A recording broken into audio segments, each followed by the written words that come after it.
Barbados, get up. Good morning, Barbados, good morning. Good morning to you. Good morning, morning, morning, morning. Good morning to you. Good morning, morning, Barbados, good morning. Good morning to you. Good morning, morning, Barbados, good morning. Wake up, wake up, wake up. Morning to you. Sorry. It just had to happen. Good morning, everyone. Welcome to Wednesday. I was stifling the cough for a little while and then boof, as soon as I'm on. There it is. I'm Pearson Boyne, by the way. Good to have you company. Welcome to Wednesday the 26th of February 2025. Life is as life is, and so as you wake up with us, we thank you so very much for getting up with us to keep us company. And if you're watching on our YouTube or Facebook stream or our website, good morning. Welcome to today. Continue to interact, share, and like indeed. Don't forget, don't keep this to yourself. Tell someone else what we experience every morning, weekdays, 6 until 8 o'clock, Mornin Barbados, waking up as no one else can. And so if you have an idea or if you know of someone who you think we ought to share with the rest of the world as well, you can drop us a note. Send us something by email to morninbarbados@cbc.bb. morninbarbados@cbc.bb. And we thank you already for partnering with us in the ways that you already do. So wherever you're watching across the globe, thank you so much for waking up to keep us company. Good to have you indeed. Now, I must tell you at the beginning of today that next week we are on the road. We are going to some place that you would want to go yourself. There is a new venue, and so one of our well-known stores, Courts, will be partnering with us next week as we visit the new showroom of Courts at the new place. Where? Take a look at this.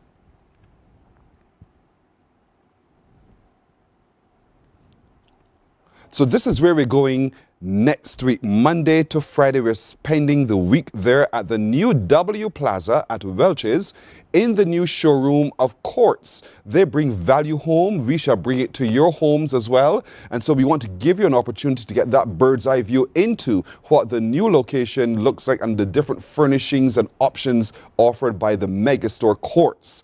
And so we're going to be there next week from Monday right through till Friday. There will be opportunities for you to engage with us and to win and all of those things. So wake up early from Monday morning to get involved. Indeed, this is going to be fantastic. We took our view of the building, so we know what's in store for you. It is spectacular. The new location of Courts at the W Plaza at Welch's in St. Thomas. That's really close to a petrol station at Redmond's. You know, you got it? Good. So you know exactly where we're going to be on Monday, Tuesday, Wednesday, Thursday, and Friday next week. So look out for that Morning Barbados on the road special. Just want to remind you today is Wednesday, and so the amalgamation activities continue at the Coleridge and Parry School. This morning is Careers Showcase Day, where past students will have an opportunity to come into the school to share with the students about career options as they decide their next stage as well. So we're looking forward to being there. Morning Barbados will be there, so we're looking forward to being there as well, CBC really. And so we are excited to meet and return and give back to the student body at the Coleridge and Parry School as we continue Amalgamation Week activities. But in the afternoon, there's going to be a big game today. They're having basketball. Again, Coleridge and Parry, known for its sporting prowess, will be having a basketball match between past and present students. And so that's also going to be a big activity at the school today. So career showcase in the morning, into the afternoon, and then in the afternoon from about 3:30, on the school compound is going to be that basketball match, past versus present. It's who wins, who shall win, come to find out. Tomorrow, Thursday, on the compound of Coleridge and Parry as well, there's going to be the Fine Arts Fusion, a fusing of the fine arts talents of the schools of the North, Frederick Smith Secondary, Darrell Jordan Secondary, the Allen School, the Alexandra School, and Coleridge and Parry. And so each school will have art on display at the school. We encourage the community to come and share and see. And then in the afternoon, there is a spot of entertainment. It's going to be spectacular tomorrow, Thursday as well. So look out for that and a whole lot more in this amalgamation week at the Coleridge and Parry School. Now, coming up today, It's Wellness Wednesday, and we continue our look into the lower urinary tract in symptoms and the possible solutions. So that we'll talk to with Dr. Rouse in just a little while. When we talk HR with Hermab this morning, we take a look at the enlifted method. I know you ask yourself, because I asked too, what is that? And so we'll get to know more about what is the enlifted method this morning when we talk HR with Hermab. We continue our journey through the exhibition ongoing at the Queen's Park Gallery, taking a look at reparations through the eyes and the interpretation of our artists on the island. And so this morning, 3 of them will sit with us as we take a look at their interpretation of reparations coming out of the CARICOM 10-point plan. Can't wait to hear from them in the ways that they express their thoughts on reparations. But we want to encourage you this week until the 1st of March to continue browsing the gallery. I'm told that many of you go in your numbers, and that's good. It's at the Queen's Park Gallery. Continue to do so 10 o'clock in the morning right through to the evening, 6 o'clock. The gallery is open. It's absolutely free, but it's multimedia, so you're going to see it in different iterations. So we want to encourage you to go down to the Queen's Park Gallery and browse, engage with the art pieces that are there, and better understand reparations through the eyes. It's right there, all the information on your screen, and it continues until the 1st of March. It is supported by those partners at the bottom of your screen. So we encourage you to be a part of that exhibition as well. Today we want to remind you too of the benefits of massage therapy. And the benefits also of visiting the Bamboo Retreat. We get a look into that and the experience of what massage therapy can do for you in just a little bit as well. And perhaps if you don't understand your emotions, it's perhaps because you don't recognize your emotions, you can't name your emotions. And what's the benefit of doing that? When we take a look at emotional intelligence with the change maker Tony Olton, he'll help us delve through that. He'll also leave us with an exercise. Last week he asked us to start journaling our emotions so that we understand what they are. And so today we'll continue that walk with him. Also today, our girl, our stylist, our interior decorator, our friend, Monique McKay, will come to us to talk to us today about curating, the art of curating a luxury space. And so I can't wait to sit with her to talk a little bit about that too. I left you, however, with a little bit of homework yesterday. I asked you one simple, good morning to you from the UK, Tamsin. Good to hear you. Thank you very much for watching us, and thank you for commenting on our YouTube page as well. Good to have you watching from the United Kingdom. I know a number of you are watching us from the Caribbean as well. It's also good to have you. Barbados, without a doubt. From North America, it's also good having you company as well. But yesterday's question was, what loses its head in the morning but gets it back at night? And so this is your chance to see if you can tell me the answer now. 228-5562 or 228-5563. The question, what loses its head in the morning but gets it back at night? What do you think that is? 228-5562 or 228-5563. Of course, you can drop your answer on our Facebook page or comment in there. We'll share those answers after I hear from you though. 228-5562 or 228-5563. Tell me now, what loses its head in the morning but gets it back at night? I think that's a very simple question. I know you have the answer. And because you have the answer, you call me on 228-5562 or 228-5563. And of course, I'm not leaving this question until you get it right. So what loses its head in the morning but gets it back at night? There is a call. Good morning. Hello. My lovable pillar, peace be unto you and yours, and a wonderful Wednesday to you, the staff, and the listeners. So you're saying you lie on me? Lie on you? I lie on my pillow. Oh, okay. Because I said morning and you answered me with my lovable pillow. Yes. So your answer to me is? My pillow. Pillow is absolutely right. What led you to that conclusion, Gail? Because, as I told you, I bought these books for my daughter, and I would always go through these things. Okay. So all right. I learned some of them. All right, no problem. Thanks, yeah? Thank you. God bless. You're welcome. Likewise to you, Gail. All right, another question for you. Are you all ready for this? This one, I think, is going to stump you until tomorrow. And I'm glad. This question is, throw away the outside and cook the inside. Then eat the outside and throw away the inside. What is it? I glad. The question is, throw away the outside and cook the inside. then eat the outside and throw away the inside. What is it? Got you good now. Got you good. What is it? The crickets will twinkle and keep their noise while we wait on you to give me a call on 228-5562 or 228-5563. I want to be able to say, finally, I've been able to stump you. So that question remains, throw away the outside and cook the inside, then eat the outside and throw away the inside. Good morning. Hello. Good morning. Good morning. Hi. Just turn on the volume of your TV, all right, so that we all don't become confused. You have your remote nearby? Yes, please, I lowered on the volume. Good man. How are you doing? I'm pretty okay. You are confident and bold to call me early in the clock so that you have an answer. Are you sure you have an answer? I think I have the answer. All right, good. Give us the first name. My name is Torian. Say it again. Torian. Torian, where are you watching us from? What parish? St. James. Torian of St. James. If you are a man in here this morning, Torian of St. James, give me the answer. The question was, what loses the head of mornings? Yeah. I think that is a shadow. I think so. Torian, you are so wrong. It's unimaginable. Okay, thanks. But thank you, all right? Okay. Thanks, Torian, for trying. But Torian, there's a new question on the scene. So come on, tell me now. Throw away the outside and cook the inside. Then eat the outside and throw away the inside. That is so confusing, mind-boggling even. And as I keep telling you, I'm glad I have you stumped. I'm really, really happy about that. 228-5562 or 228-5563. Oh, someone else is bold to call. Good morning. Hello.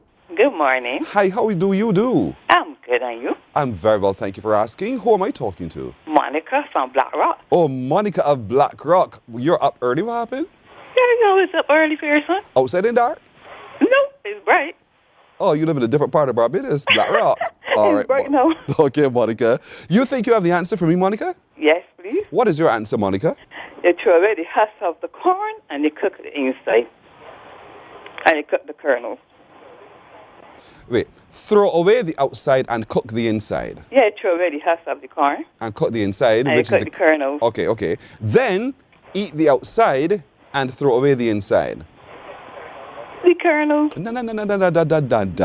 Then eat the outside. Of the corn. You're saying to me eat the outside of the corn, which are the kernels, and throw away the inside, which We is the throwing away the cob and eat the kernels. And you're sure we're talking about corn? Yes. You're positive? Yes. Monica? Yes. You yes, sound so strange with this Why? answer. It just sounds strange. Does that make sense to you? Yes. You sure? We throw away the husk of the corn Uh-huh. and we can cook the inside and eat it. Okay. And then? And then? And what? then? Yeah. And then what? Throw away the cob and eat the Monica, corn. you really you sat down and thought about this? Huh? Yes. You serious, Monica? All right. Eating the corn or the cow, person. And you want me to sit? To lose my head? And you really want me to sit over here and tell you that you're right? That's Yes, what you want me to do? sir. Monica, I am right. Oh, what makes you so confident that you're right? Because I know I'm right. Yes, please. Monica, you're right. I know that. You were just playing my head. Well done, Monica of Black Rock. You good and faithful servant indeed. And thank you for calling. Monica. Thank you. Monica? Yes, please. Monica, do you watch us every morning? Yes, please. Have you told anybody about this show? I better answer right now. I don't tell the... Not really, I tell people. I know people, my friends will watch it. Okay. So I don't have to tell them to watch it. So- once they're up early, we watch it. And all of your friends watch? Some of No, so then you have some to early deal. ones, Then you the have some early ones. others to deal with, okay? they're not yet early person. Monica, deal with them. I would deal with them Thank person. you, girl. I know you can. Yes, I would. Well done, Monica. Thank you very much for sharing as well. Thank you. Have a good day. You too, likewise. Colette Bye-bye. is in Atlanta, Georgia. Colette, good morning. Thank you. Is it snowing today? I know that the temperatures are changing there in Georgia, so good having you company, Colette. And a very good morning to you, Vereen, also watching from Barbados. All right, Kieran, you're absolutely right. It's the corn on the cob. Kay Turner, you got it right as well. So congratulations to all you geniuses for joining us and getting it right. But you think that's the end? Making sport. You know we have another one, and it's coming a little later on. But this morning on Morning Barbados, I think, are we ready? So what? Just reminding you today that on Monday we're going to the W Plaza. The W Plaza is in Welches St. Thomas. Take a look, and see where we're going from Monday. How do you get there? Take a look and see. You come to the Warrens roundabout, and you follow the road, look at the road carefully. You make that left turn right as if you're going to Best of Barbados. And you see the building, that right there, you can see it? Good. And it's right there in Redmond's Village. That's where we're headed to. Right there. You see, look, you made that exit there from the roundabout, and you come around. Good, got it. We swing. And you're going right into the W Plaza at Redmond's. We're going to Courts Barbados Limited to be with you and you with us on Monday to Friday next week.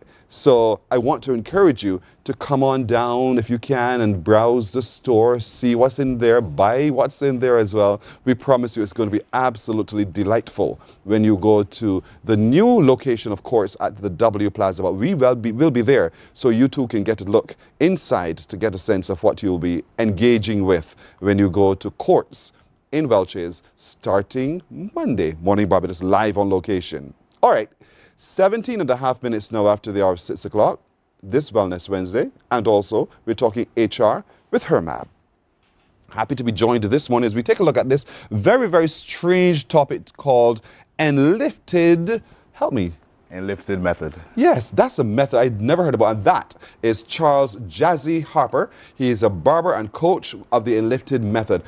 First of all, Yes, happy Amalgamation Week. Very much so. Thanks. Yeah, Happy man. to be here. Good to see you, man. Who would have thought that I would have had this opportunity, being a former member of the Reparations School, today to speak? What does it mean to you to have been a former member, but a student of the Coleridge and Parry School? I had a wonderful experience there. The greatest thing was my exposure to music, and that's where actually the name Jazzy comes from. Oh. I was introduced to the saxophone by Joey Knight Lynch back then, and that fueled a passion for the jazz genre. And that's how eventually, because of my passion for it and speaking of it so much, the name Jazzy came about. Okay, I'm told that you were one of her best students, as a matter of fact. That's debatable, right? Debatable, maybe not plain ways, but the other attributes that make you a good individual, Yes. I definitely possess those. Nice, skill sets, nice but indeed. That's fantastic. And do you still get a chance to contribute to the school? Currently, no, not actively, but I desire very much so to Good. take back. I shall take your name to the principal today. For sure, no problem. Sandra Goodrich is watching, so I'm going to take your name to the principal. Today's Careers Showcase Day, by the way. Yeah. And there's also a basketball match in the afternoon. Right. Yeah, I so- heard of that. Sitting waiting for my opportunities. So you heard all that. excited Good for man. Yes, please. So happy to inform you of all these things. And good to meet a fellow from CP. For sure. All right. So today you were talking about this enlifted method. I have never heard of this, I Yeah. confess. So what is it? This is a mindset method developed by co-founder Mark England, and it focuses on how we use our language and how language influences our internal and external dialogue, and as a result, it impacts our imagination, what mental imagery we have, our feelings and emotions, and the way we breathe and how we feel within our body, simultaneously and unconsciously for most. So it's just about how, as you said, how we use our language. Our internal and external dialogue, yes. Internal and external. And when you say internal, you talk how I speak to myself. Self-talk, and then how I speak to other and people. how you communicate with others, yes, please. And this is a method that can be used in any environment. in all environments for every individual, as long as you can write and speak the language that you use effectively, then you have ways to use your language to create more of what you want and less of what you don't want. So as long as you can write and speak the language that you use, that's Yes, what you please. said. Some of us don't necessarily always have the best facility with language. For sure, many of us are unwritten. We are unwritten. We don't often write what we say, and we tend to think faster than we can speak, obviously, and we speak faster than we can write. And one sure way to reduce the inflammation of our mental wellness is to slow down our thought process, and we can definitely do that by committing our words to paper. And so in applying this method, we're able to adjust our responses Very and much our so. environment. Very much so. So walk us through bit by bit. Now we're talking HR. When you say Yes, HR, you're please. thinking company, businesses, those For kinds sure. of things. So how can the enlifted method work in a work environment? Well, what we want to have happening more in our workplaces is more collaboration and less conflict. And to have more collaboration, we need to find ways to communicate effectively. And to do that, we must have control over our word choices so that we can explicitly express what we want to have going on, and so that we can lead as opposed to just give instruction. Okay, so we can lead and not just give instruction. For sure. You're telling me to paint word pictures. Well, we always do. Whether you are consciously aware of it or not, every time you speak, there's a mental imagery that is happening. That mental imagery will have an effect on your emotions, like I said earlier, and your breathing and how you feel within your body. If you were to get a call immediately that says you won last night, Super My Lotto, breathing changes your immediately. You're your right. breathing changes immediately. The mental imagery that you have about the possibilities of what you can do with this sum of money, how you feel within your body definitely changes. It happens By certain words instantaneously. triggering certain responses. Certain words triggering And so this responses, yes. enlifted method causes us to pause for just a moment and For sure. think about what we say to ourselves and For what we sure. say to other people. Very much so. If so. we want to have positive outcomes in our work environment, Yes, sir. then we need to be watching what we say and how we say what we say. It would help. It would help. It's an option. You don't have to. Many of us don't. But Yeah. to have much more control over our well-being and our thought process, then it helps that we focus on how we use our words effectively. Right. So, and we're not asking people to lie. No, we're not.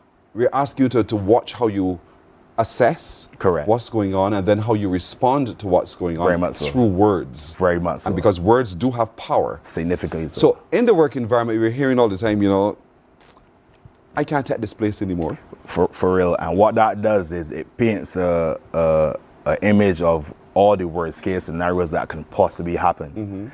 What we would encourage individuals to do is to be mindful of your word choice and reframe that statement into one that is much more accurate, because there's truth and then there's accuracy. You may not be enjoying the present experience, but you don't necessarily hate being where you currently are. You're just not enjoying the moment of what you're experiencing. So what we're asking individuals to do is just slow down our thought process and our rate of speech. That's how I feel. It's how you feel within the moment, yes, and it wouldn't deny your emotional response to anything, but how long would you prefer to stay in the state of not being happy in the moment? It really makes no sense dwelling in the unhappy state. For sure. So if we want to change that state, perhaps we need to take a look at how we say what we say, because words have meaning and have power. What we say and how we say is having an impact on you, for better or for worse, whether you are consciously aware of it or not. So if the individual says, I can't take this place anymore, Yes, what's your please. suggested way of adjusting that approach so that we can get a more positive outcome? Well, in the enlifted method, we define words like I can't and probably and all of those type of words as soft talk. So what we would do, I have a list here that I can share with you. Sure. So is this an exhaustive, extensive list? It's not. It's part of a system created by Mark England where we try to reduce the use of these specific keywords, and we refrain the I can't to what can you do? You can. Correct. My man, you're on my topic here now. So this is called Soft Talk Challenge. Yes, please. So instead of saying, and one of the things I often say when I'm having a meeting is Yes, the please. word no does not exist. Well, My question always is, how can we? Because when you What's set the possible? construct, if I can think it is possible. Very much so. And so if when you set yourself into the construct of saying no, then right away you're shutting yourself down from the possibilities. Correct. We need to reimagine what's possible. We need to give ourselves options. If you are saying I can't, you have decided that there are no other possibilities. And what outcomes can you experience when you have denied yourself the possibility of looking at options? So looking at this soft talk challenge, what's this about? Well, like I said, we're asking individuals to be mindful of their word choices and to see over a 7-day period how often you use these specific keywords. Okay. And Like probably, perhaps, feels like, guess, maybe, could, might, possibly. And all of these they're part of our everyday language, and they tend to lessen the impact of your ability to take action. For instance, if I ask you where we want to go this evening, and you say, I probably want to go to Chafet, and that's not as assertive as it could be. I want to go to Chafet, I want to go to dinner at Champers for whatever reason. It helps so that we take mindful awareness of what we're saying, so that we can be much more positive when we want to take action going forward. Yeah. So know what you want. Say what you mean. Pretty much. And be open and honest and straightforward. For sure. And in doing so, you create the space for the organization to thrive, because now I know exactly what Charles is thinking. Charles has expressed it to me, not in threatening words. Correct. But he's talking to me about how he feels, and he's sharing with me what's possible, because he's expressed it in such a way that we can have a conversation and find a solution to what's going on. And there's more clarity, and no one is guessing what the other person is saying or meaning, because I've explicitly expressed, using my word choice, what I want you to understand. So these words on this list that you've shared with me, I've called some of them out just a moment ago, are words that we need to consider not using. Not necessarily not using, but using less when we want to be more assertive in the way we communicate with others. So the words that, if you find yourself using these kinds of words, probably, perhaps, feels like, I guess, maybe, could, might, possibly, sort of, kind of, potentially, hopefully, try, one day, should, or almost like, then you're creating yourself a little bit of a challenge. And so we're saying, take a look at these kinds of words again in the workplace and see whether or not we could find more assertive words, not rude words, but assertive words to get across our message. So take the challenge for us. And this is a big challenge. For a lot of people is extremely difficult. Yeah, it is. Many people find it challenging even to reduce the use of should. But we have a, because y'all should do this and y'all should that. Correct. We have a translation that goes where we ask people to remove the should to could, and the could to can, and we add a because statement, and that in itself, changes the impact of what you really want to do. We told me no use perhaps. I would say perhaps to dream just a little while. So perhaps we could consider, that's me. Yes, please. And you're suggesting that I should do less of that? Yeah, if it is not producing ideally what you want to experience. Because if you use perhaps and the individual who's on the listening end of what you're saying is not clear, then we are not always seek clarity. For sure. For clarity. Yes, please. You talked about using the storytelling. Oh, for sure. What's that about? Storytelling. So all of our experiences are stored in our mind as stories.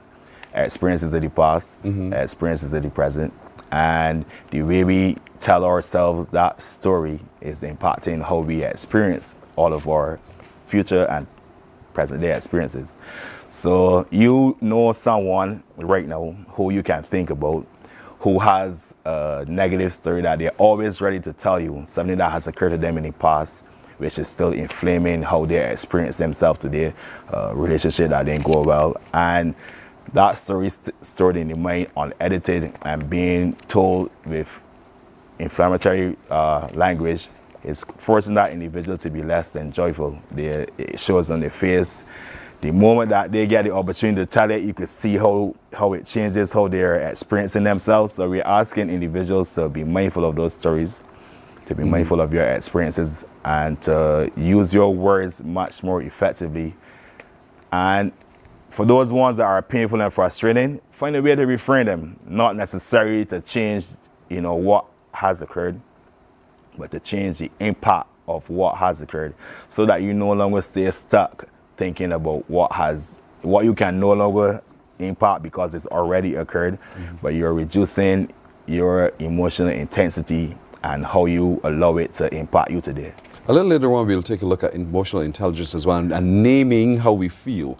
And so this is all about, because you're going to find yourself stuck in a horrible place if you just don't know how to let go. For sure. Basically. Very much. And so when you repeat that narrative over and over to yourself and to others, correct, it has an impact on the organization. You remember 5 years ago, and so you begin to almost put that on the new individual who's joined the Yeah. organization. Suddenly they Yeah. have a totally different view of the place that they find themselves in because Yeah. you've shared all of your negatives. Correct. And we're saying, you're suggesting today through the enlifted method Yes, that we please. watch our words, For sure. reframe how we tell our stories, Yes, because please. sometimes your reality is not my reality. Very and much you so. you have a way of changing your reality if you pay attention to how you tell your story. And we are suggesting that if you can slow down your rate of speech and if you can breathe better, then you can have much more control over how things impact you mentally and emotionally. How does the enlifted method affect leadership? Well, you know, many people in positions of leadership usually find themselves experiencing stress and burnout. And once again, it's coming down to the stories that they're telling themselves about what they're currently experiencing. If your leaders are consistently stressed and burnout, then that has an impact on the culture and those who are, you know, within their leadership. And it shows in the way they communicate. It shows in the way they show up for work. And we want to reduce, you know, the emotional intensity of their experience of themselves as a leader so that they can, you know, be more mindful and actually lead and not just give instructions. What benefits have you, Charles, derived from this enlifted method? I was introduced to this about 3 years ago, and it reaffirmed some beliefs that I had about, you know, how you can improve your well-being, how you can evolve as an individual. It helps me to have a better conversation with people. One of the things I want to do, or I try to do a lot using the self-taught trade, is to shift perspectives. Just give people new perspectives so that they no longer stay in unhappy states. What else is possible about the situation that you're going through? And that's how I use it. I use it to, you know, give people opportunities, to see other perspectives. It reduces your stress. It reduces the stress for the company as well, the individual, the spaces which we work. No one wants to work around a negative person. So if you begin to reshape the narrative around yourself and around the organization to one that's positive, we all enjoy the space and we enjoy coming to work. It empowers leadership because for a second now you can stop seeing yourself as inadequate and see yourself as potentially good. And so it adjusts how you deal with your colleagues and yourself, and it reduces that toxicity in the workplace as well. For sure. You know, language, as we've been taught in school, comes down to definitions and grammar and punctuation. But, you know, as I've shown over the last couple of minutes, language is so much more than just words. And the impact of the words is forcing you to experience yourself either joyfully or less joyfully. And it will help if you want to enjoy the experience of yourself more, that you pay attention to the things that are impacting how you enjoy yourself, and your word choice significantly does that. So we can approach this from as we will have to, from the individual perspective. For sure. And then it translates into the company sure. as part of their culture as well. Very and much so for anyone who wants to contact you or Hermab, I guess, to talk more about the enlifted method, how can we do so? Well, I can share my contact information. Sure. Hermab, they have my contact information as well. So reach out to Hermab. Yeah, and I'm very much willing to, you know, create workshops and more education about this subject matter because it wasn't part of our traditional way of being taught. So you can be a 50, 60-year-old and never know that this is happening, but it is indeed happening. Charles Jazzy Harper, he's a barber, but he's also a coach of the enlifted method, and certainly we want to thank you so much for joining us on our session. Yeah, thank you for Talking having HR. me here. You're very welcome. Morning Barbados takes a break. We're coming back in a moment. Morning, morning, morning. Good morning. Good morning to you.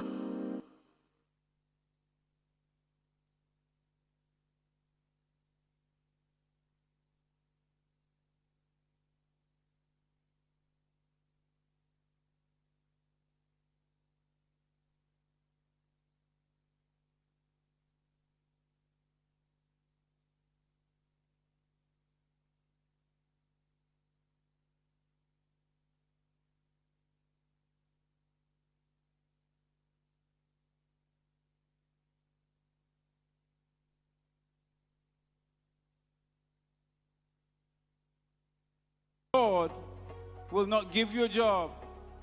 God will not call you to do something and then not give you the capacity to have it, make it happen. He will give you the resources, he'll give you the people. Not only will he equip you with ideas, but he will equip you with favor, as he did Nehemiah. Turn on the latest episode of Infinite Possibilities, only on CBC TV8, every Sunday at 1:30 p.m., sponsored by Covenant Life Teaching Center.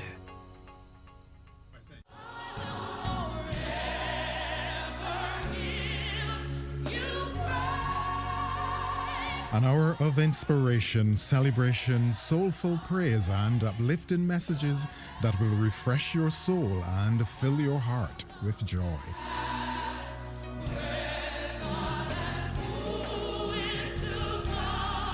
Q Gospel, Sunday at 4 p.m. on Quality 100.7 FM radio, bringing you closer to the music, the message, and the ministry.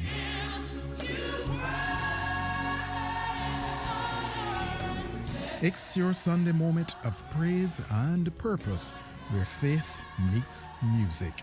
Q Gospel, Sunday at 4 p.m. on Q 100.7 FM.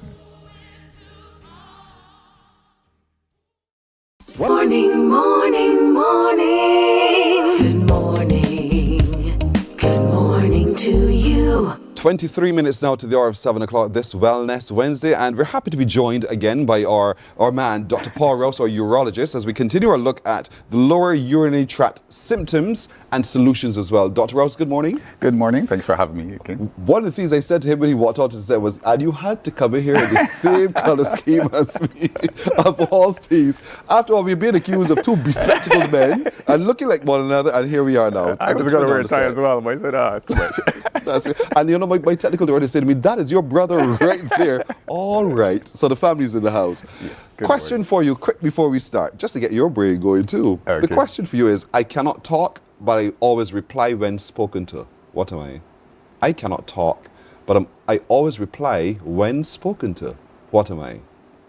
I got you, right? Yes. Gotcha, no problem. So I'll deal with the matter you can handle right now, yes. No problem. As somebody said, a urologist.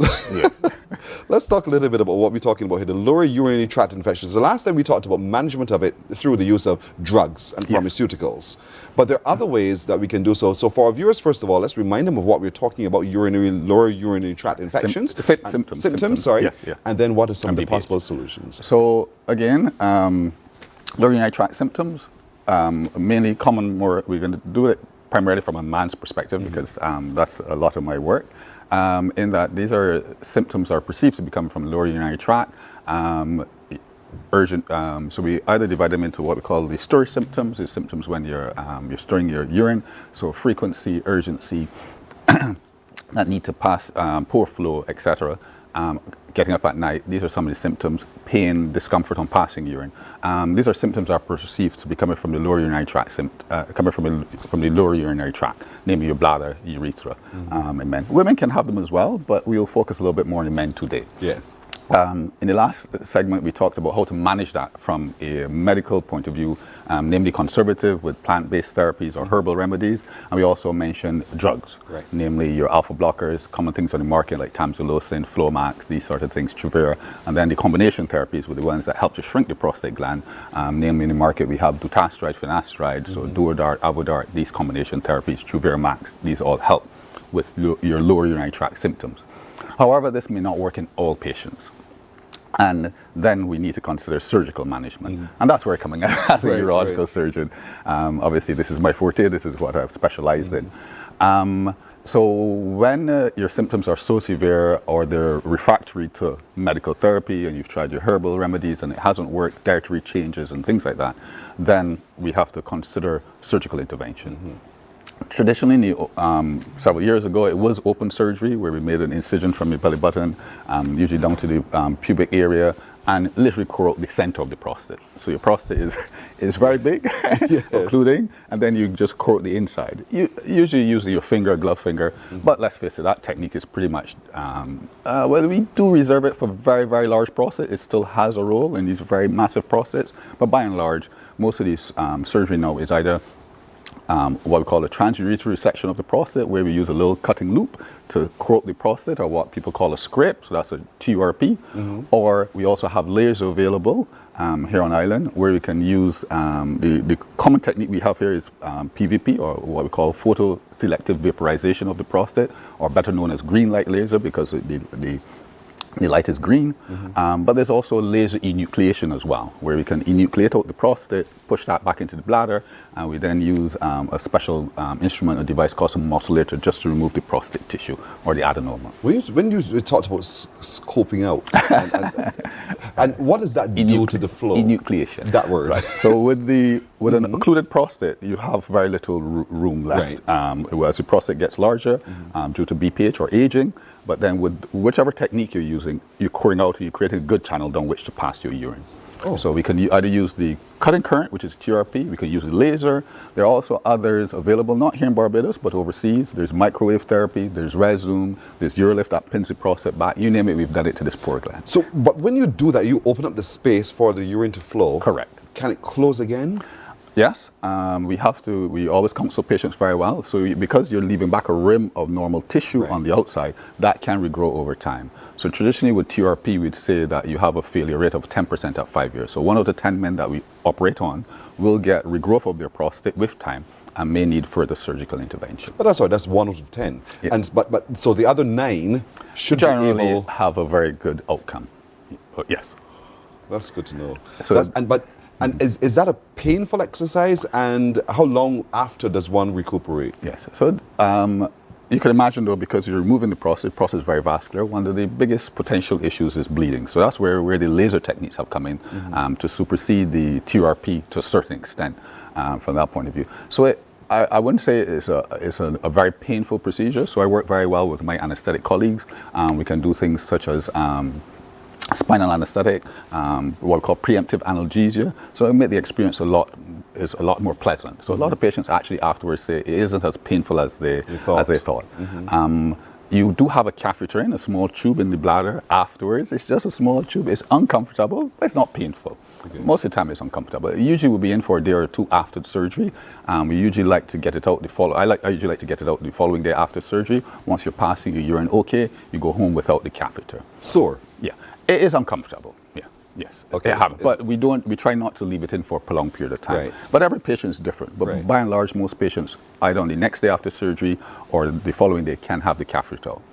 Laser has a slight advantage in that the way the technique works, because it what we call coagulates or deals with bleeding at the same time, a lot of the times you can sometimes go without a catheter using the laser techniques. Yes. And how soon after do I not feel discomforted by this process? So initially afterwards, usually we say for the first 24, 48 hours, you will have some discomfort when you pass your urine, but that pretty settles over the first 2 to 3 days. Okay. Obviously everybody is slightly different, and sometimes it can persist, but not where you're in agony, requiring any opioids or anything. Most of my patients go home on just simple paracetamol and Voltaren. Good, so you've answered the question about pain management here in terms of what we use to be able to manage that pain. Well, that's good. Is it a long process, or is it something that we can do in surgery? We have to do in surgery, or it can be done, in your office? No. Well, the TRP laser are generally done in the hospital setting. Okay. As I said, with the TRP, which is a little bit more common here in Barbados, you would go home usually the following day, or day 1 or day 2.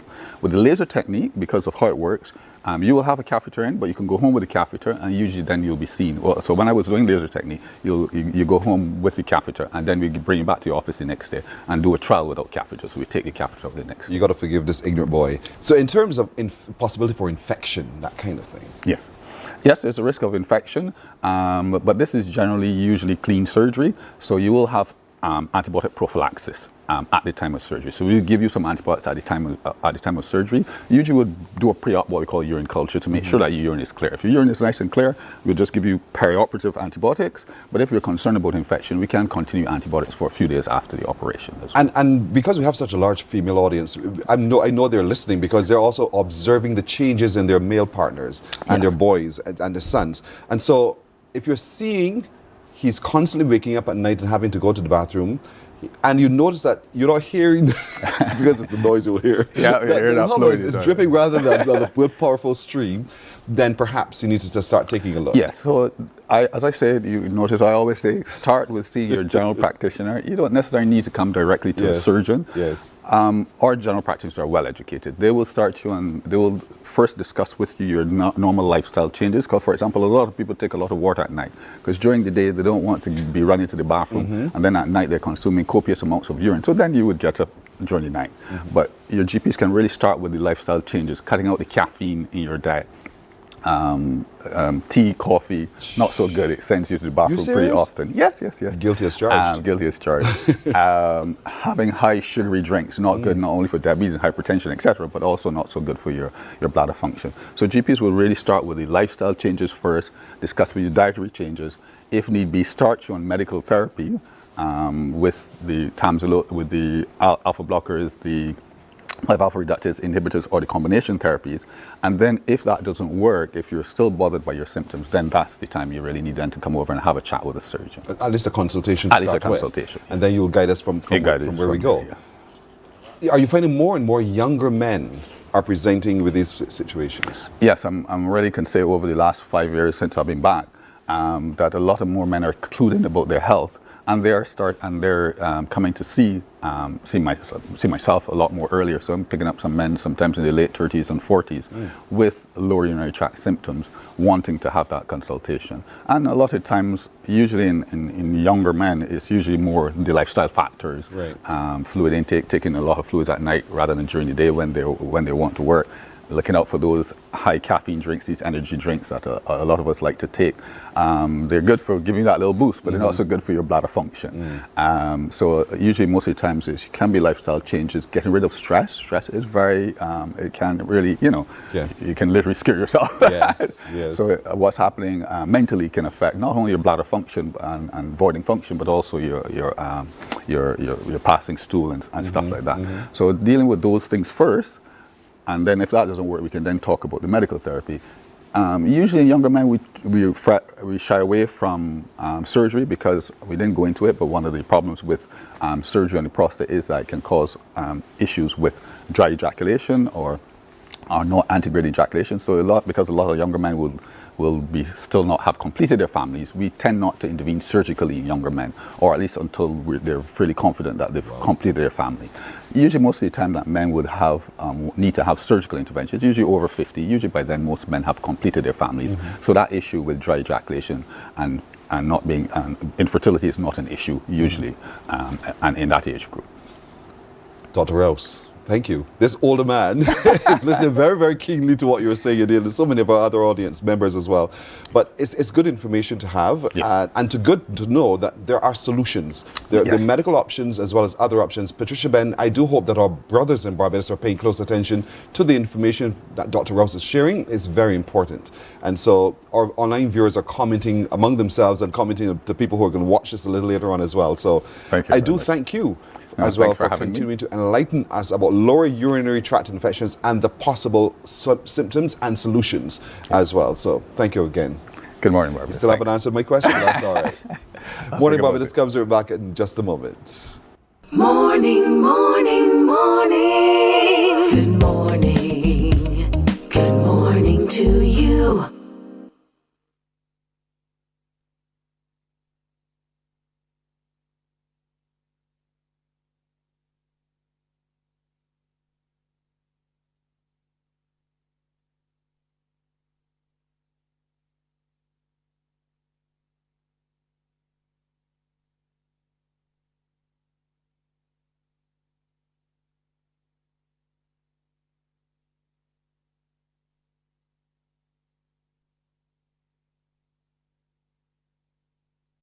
Welcome to Nature's Discount, the ultimate health food store.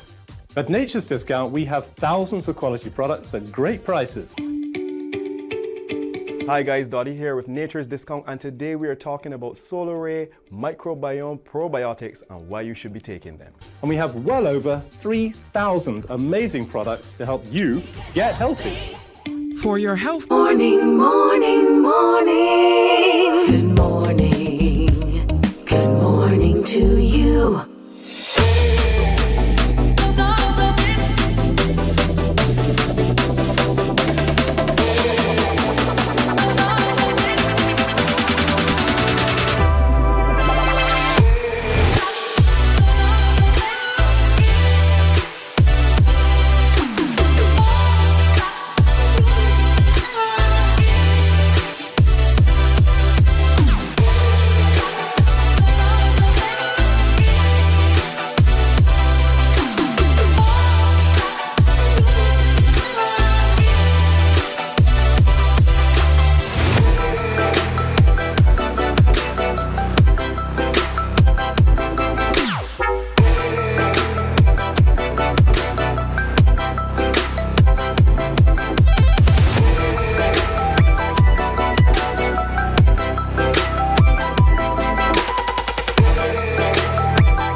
And that's the beauty of the Bamboo Retreat right here in Barbados. A great place to relax and recline, but it's also a great place for self-rejuvenation and care of oneself as well. Steve Andrews, the man, the magic behind, all of what we offer at Bamboo Retreat is with me again. Good morning, Steve. Good morning, Barbados. Likewise to my brother.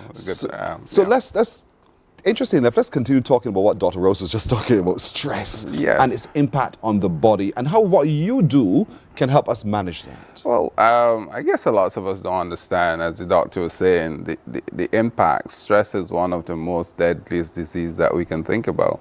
But so much of us go along day in, day out, and we are not really taking it very seriously. Daily you see people come to us and their body is like rock, and you're like, wow, what is happening to you? How can we really help you to avoid this kind of stuff? When we understand how the body works, the immune system itself is really there to fight our body. But if your body is stressed, the immune system is there, it's busy, so you really can't fight anything else, because all the attention it's paying is based on all the build up within the body. Stress gets to a level where you actually shuts down the system. I mean, I have several clients that being rushed to the hospital think that they're having a heart attack. And then you ask yourself, what happened? Yes. And they try every single thing. And then when I realize so much of us, I mean, the alternative treatment that is there, we tend to use it last and not find the first option. And I always say to my customers, why do you wait until you go through all that process and then come to us? And then we sometimes 90% of the time we fix the problem, because with stress is the impact it have on the body. It shuts down all the system of the body. So you panics, everything. It's like I keep telling, the impact that it has on the immune system, the nervous system, is basically like trying to driving out a bridge down at 4:30. So you understand the impact it has on the body. We get so how do we help that? And that's what we do. Yes. And this is why the impact that we have on our clients that helps to reduce that level of stress. But oftentimes it's because we think we could push through it. Sure, and because it's such a broad term, it's not a toe that is aching, so we figure we stumped our toe so we can define that. Stress covers so much, but the body tells you it's under stress. But you need to listen to your body, and lots of us do not listen to our body. You get up one morning, you feel your neck a little bit tight. Okay, you say, oh, that's just, I slept badly. So you go along throughout the day, it disappears. 2 weeks later, you get up and then you can't move your neck from left to right. It was saying to you something is going wrong. And when you understand what happened to the body, all of those muscles, what we call the trapezius, which is the muscles in the back of the neck, in the shoulders, all of that, carpal tunnel syndrome, numbness in the hand, sciatic problems, all of those can be a compression or a set of stress on the body, because what it does is helps the body itself, those muscles that hold up the body, they become very tight and they compress these nerve system, and then you find all of these problems. And so when you come to persons like us, a good massage therapist, I'm not saying everybody can get this done. You want to find a good massage therapist. And I never say come to me, because I'm not the only good massage therapist out there. I'm just saying find a good therapist and it can help you. Having a massage once a month, I keep saying, is like paying insurance that will help prevent you from getting sick. It's not a guarantee, but it helps with the body. When you understand the benefits of massage therapy, I keep coming in here and talk about massage all the time, because I see the impact that it have on person. I see where people walk into our office, and I'm saying they're carrying the world on their back, but they're left on top of the world.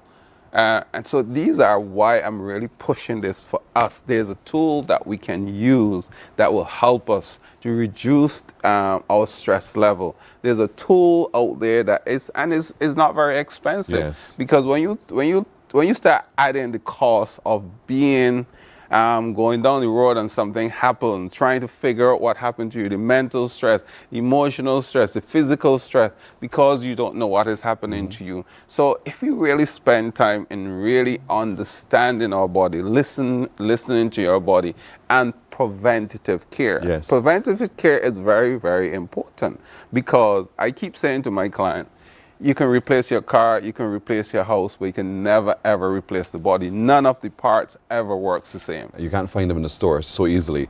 But you know, you're right. A lot of times we pay a lot of attention to our vehicles. We know when it has to go into service. We know when we hear a little knot, we run hard to the garage to get it fixed. All of those things, but we somehow not take the same approach to our bodies. When our bodies scream at us and say, listen, you're putting me under a lot of pressure right here because the joints aren't working, the circulation system isn't working quite right. And massage therapy is allowing us to be able to be, as you said, it's the insurance payment that we're paying on ourselves. And so if we go month on month and we ensure that everything works well through massage therapy, we realign everything within the body system. And it's a fact. You have people that do it on a regular basis, and you see the impact. And I mean, this time is not enough for we to really dive into the benefits of what we do and the impact of what we do. But it's such a powerful tool, because I live it every day. And I wish I can get, in fact, my customer saying, one of my customers, she's like 83 years old, had a stroke. And she said, you should let me call in and tell them what your massage has done for me. Wow. So you have these over and over. So if I have to bring, I'm one of the person that don't like to use my client, because they come to me in privacy. That's how I like to see it. But there's so much persons that you have to share the good news of the benefits of therapy and the impact it have on your body. And I'm not here trying to get people to come and spend their money. I'm just telling you, there is a tool out there that can work, that will help you to fight the concept of stress, because stress is one of our #1 disease that kills us every single day. One of those places that offers the tool you see on the bottom of your screen right there, at Soothing Touch Spa. Your Instagram is Soothing Touch. A telephone number 436-9405 or 233-3104. Check them on the website, thebambooretreat.com. And tune up, fix up. Get yourself together through massage therapy and just relax and recline. Make it a day out to just de-stress, because stress is truly a deadly factor that we all live with day by day, and we can choose not to by taking the options available at the Bamboo Retreat. Thank you so much, Steve. It's always a pleasure. Always indeed. The time always ran away from us. You know, all the time, just so boom, we're done. But thank you very much indeed, as always. Morning Barbados comes right back after this. Morning, morning, morning. Good morning. Good morning to you. Welcome to Nature's Discount, the ultimate health food store. At Nature's Discount, we have thousands of quality products at great prices. Hi guys, Dottie here with Nature's Discount, and today we are talking about Solar Ray microbiome probiotics and why you should be taking them. And we have well over 3,000 amazing products to help you get healthy. For your health tips, tune in to CBC TV 8 every Monday, Tuesday, and Thursday for Nature's Discount, sponsored by Get Healthy Incorporated. Our world today is not the world God wants it to be. One of the reasons, which will surprise many, is that our planet, its governments, and its peoples are all living under the weight of Satan's rule. From the beginning of mankind's existence to today, human history is the written record of what it means to live under the rule of the devil. Yet that rule is coming to an end, and what a difference that will make. Every Sunday at 9 a.m. on CBC TV 8, tune in for Tomorrow's World, sponsored by the Living Church of God.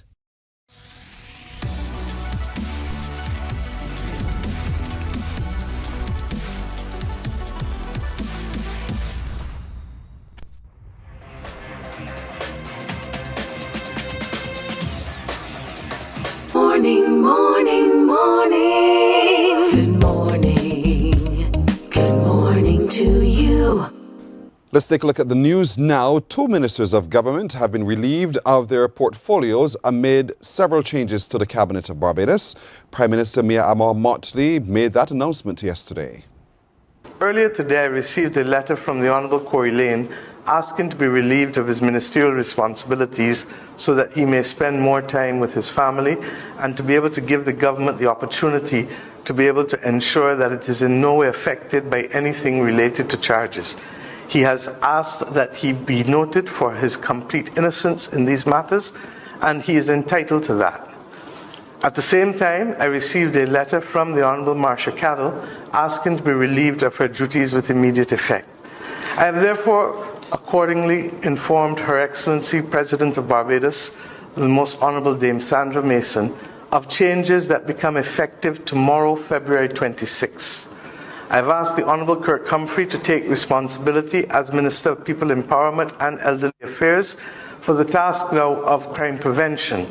This will in fact sit well with his ministry, which has already taken responsibility for parental coaches and life coaches, and for whom the issue of social empowerment is central, and that is the centre of crime prevention. I have equally asked the Honourable Kay McConney to assume responsibility for the Ministry of Economic Affairs and Investment as full minister. This will allow her to be able to undertake these hefty responsibilities, particularly as we move to a BERT 3.0 program, a Barbados Economic Recovery Transformation 3.0, as we come to the end of our IMF program at the end of June, and therefore we need to ensure that we lay the platform for sustainable growth and development. I have asked the Honourable Chad Blackman to assume responsibility for the Ministry of Educational Transformation, which will focus on pre-primary, primary and secondary education. I have asked the Honourable Sandra Husbands to assume responsibility for Ministry of Training and Tertiary Education, recognizing that government would wish to put all of its training programs in one, those from the Ministry of Public Service, those from the National Transformation Initiative, all of those previously in the Ministry of Education, so that the country can undertake a massive program for the upskilling of our people. I've said over and over that our responsibilities towards having skills for the requisite task of building out this country is the thing that keeps me up at night, not balance of payments or indeed debt anymore, as was the case when we first took office. I've also asked Mr. Jonathan Reid to assume responsibility as Minister of Innovation, Industry, Science and Technology. Mr. Reid previously served as my Chief of Staff and is therefore well familiar with all of these issues and programs and can hit the ground running.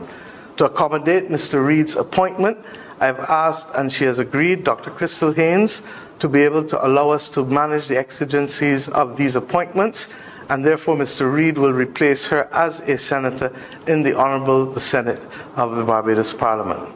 I want to thank the Honourable Corey Lane, the Honourable Marcia Cadell, and indeed Dr. Crystal Haynes for their service to the Government of Barbados, and wish them all the very best, and as they continue to work with us in a collegial framework as we go forward in mission transformation and indeed in the building of our resilience at a time that is most difficult for the world. We are facing a number of grave uncertainties, and therefore our ability to stay focused and to get the job done is uppermost in our minds.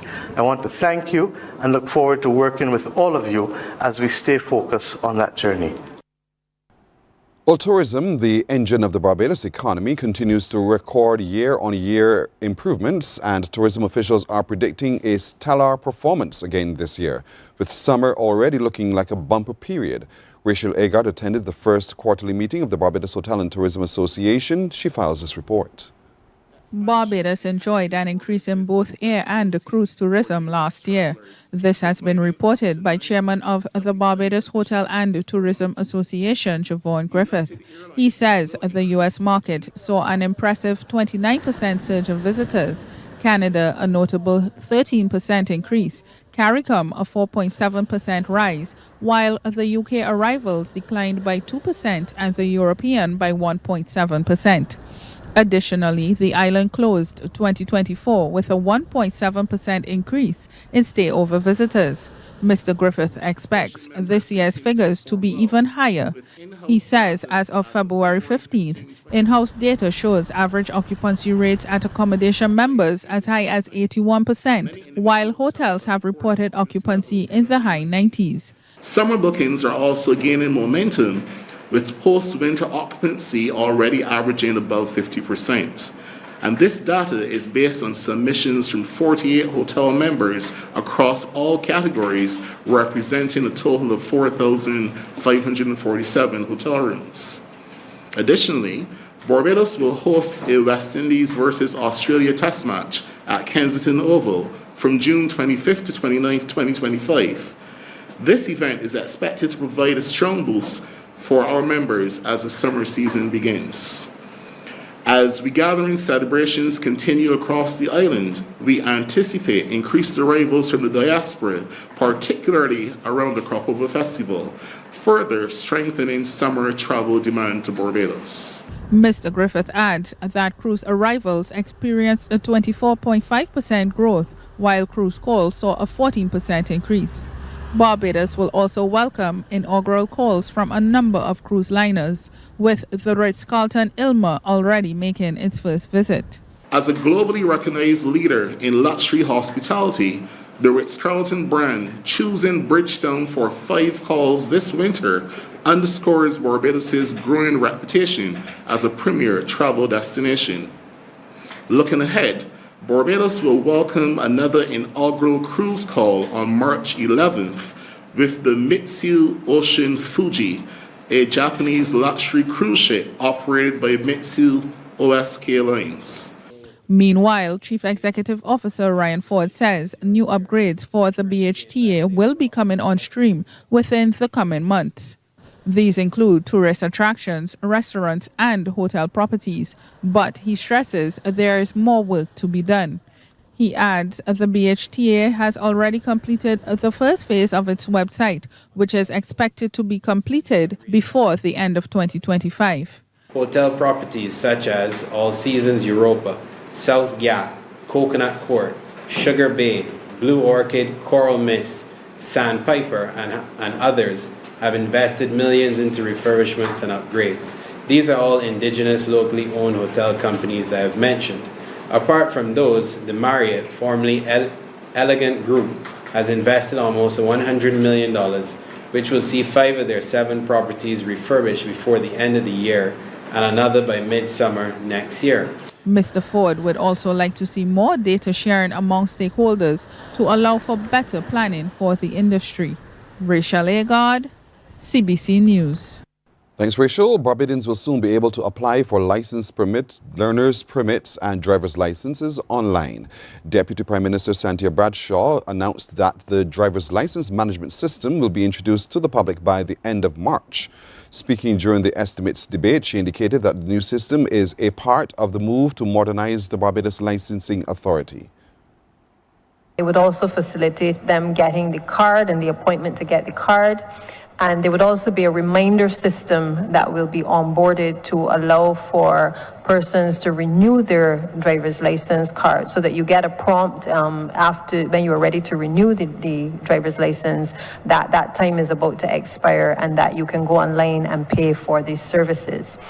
We expect that there will still be the opportunity for some people, especially elderly persons who are not as familiar sometimes with the technology, to be able to still utilize the walk-ins, but we try our best to discourage that as much as possible. Meanwhile, the Deputy Prime Minister adds efforts are ongoing to improve the services offered at the authority, which is currently experiencing several challenges. In many cases, we've had to bring back persons who have retired to be able to augment the existing staff that are presently there until we are able to have those positions filled, for which those requests have been made. It is our intention to continue to contract the services of individuals to be able to help to ease the stress and the strain on not just the officers, but also the public at the Barbados Licensing Authority. So news until now. We'll take a break here. We're coming back with more in just a moment.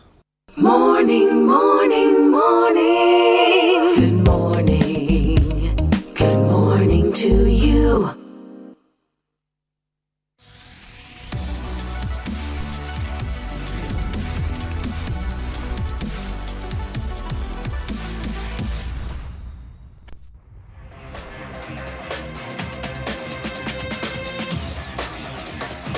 Week after week, Scold presents exciting reports and documentaries on the most varied topics of our time.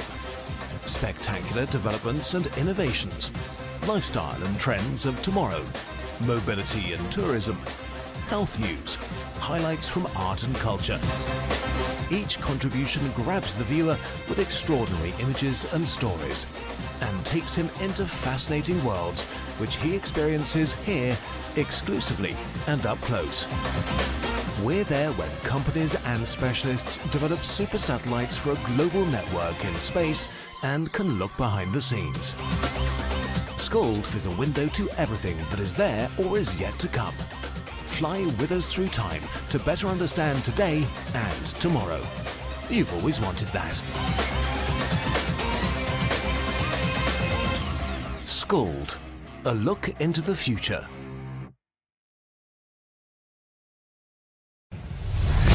CBC TV8, the home of championships, will be bringing live coverage of Gold Cup, NAPSAT and BSAT in the month of March. Packages are available for sponsorship now.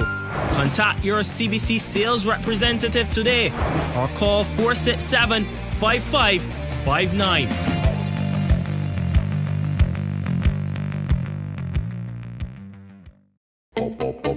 We enjoy a game of dominoes and singing karaoke. I just love crew. When you love me just a little bit longer. You get to relax and have a drink and listen to some nice music. It's something different. It's spectacular. It's fabulous. You know, it's a different feeling altogether.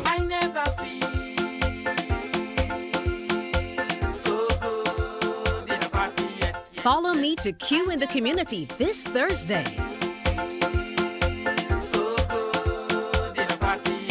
You know why?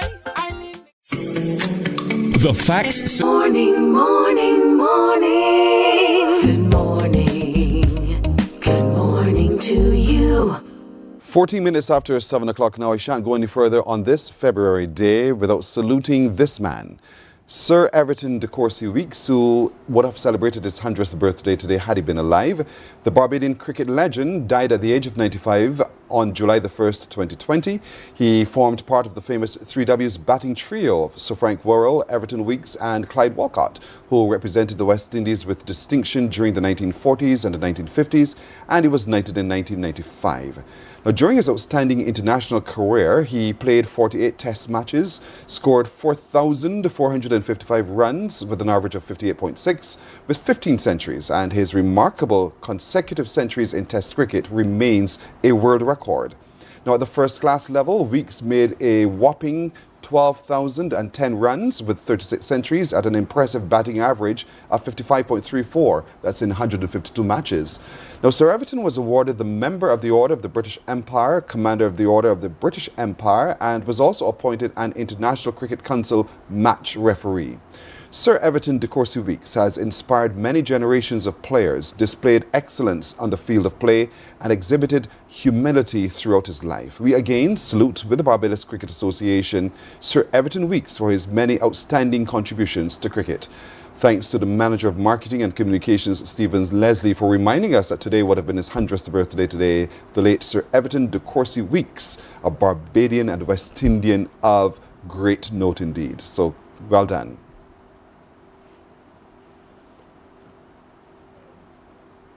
Morning Barbados continues now as we turn our attention to the ongoing exhibition at the Queen's Park Gallery, where, if you can tell me what to do, I see Sir Everton Weeks' image is still up there, but I want to tell you a little bit about that in just a moment. But I want to remind you also, I'll be asking another one of those brain teasers to get you ticking as well, so stand by for that. Also still to come, we're taking a look at emotional intelligence. If we can define what we feel, maybe we can better manage how we respond.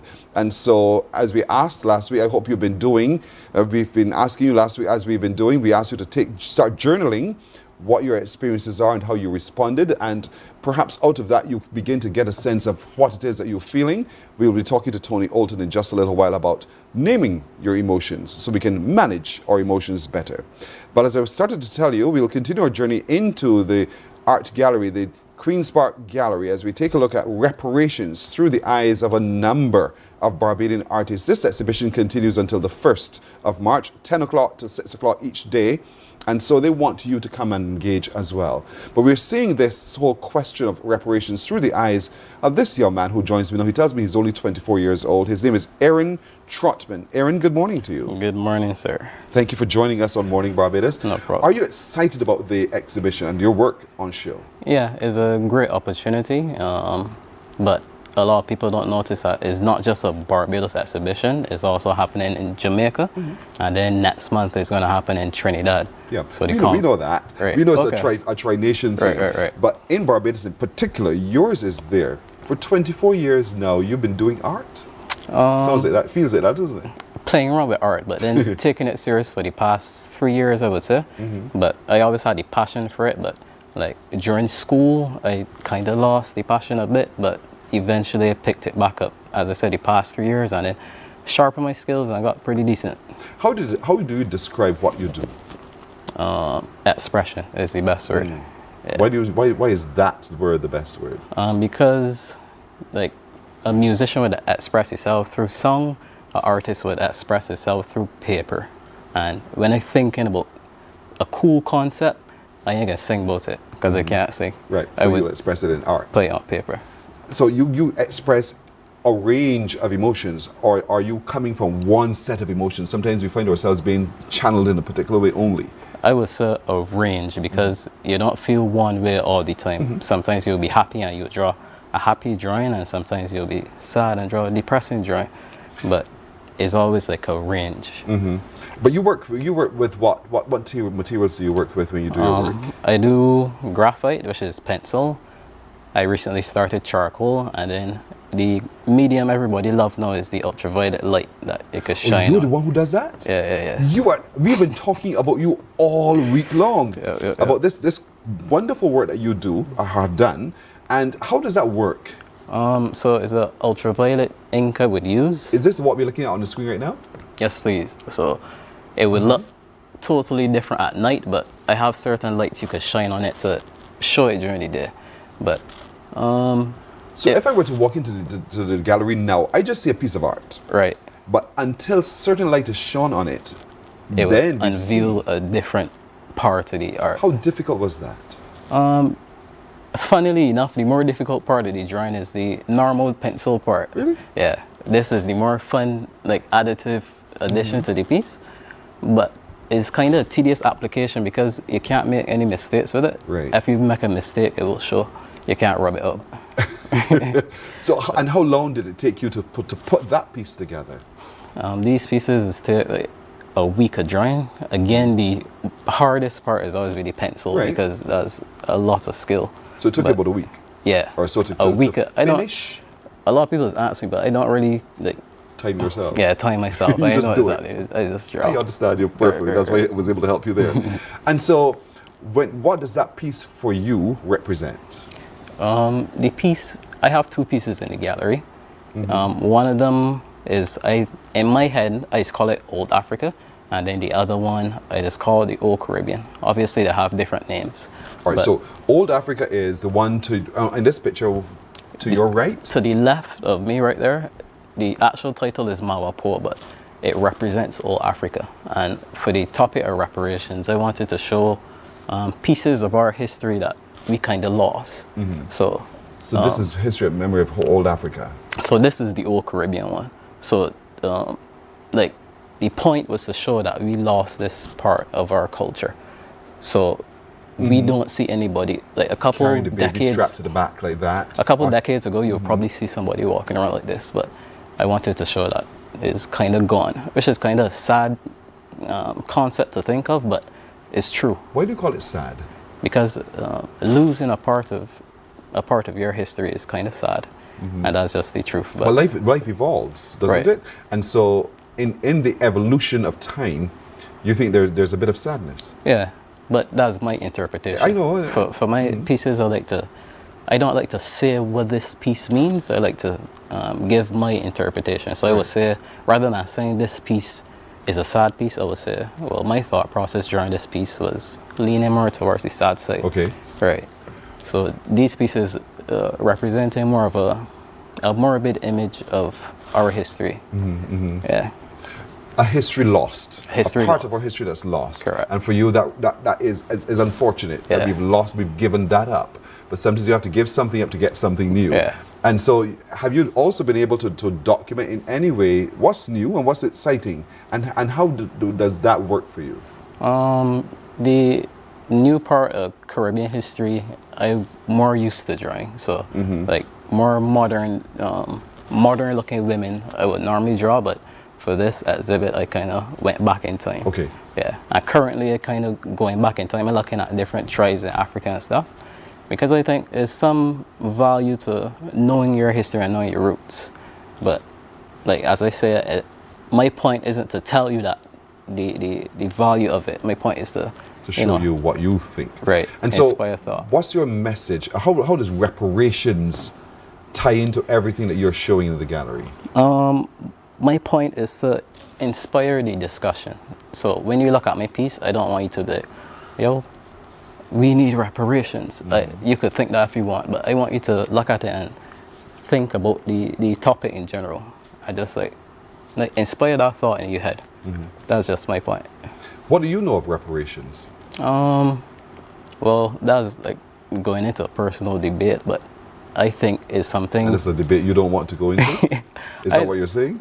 Kind of. Okay. But I think we deserve it.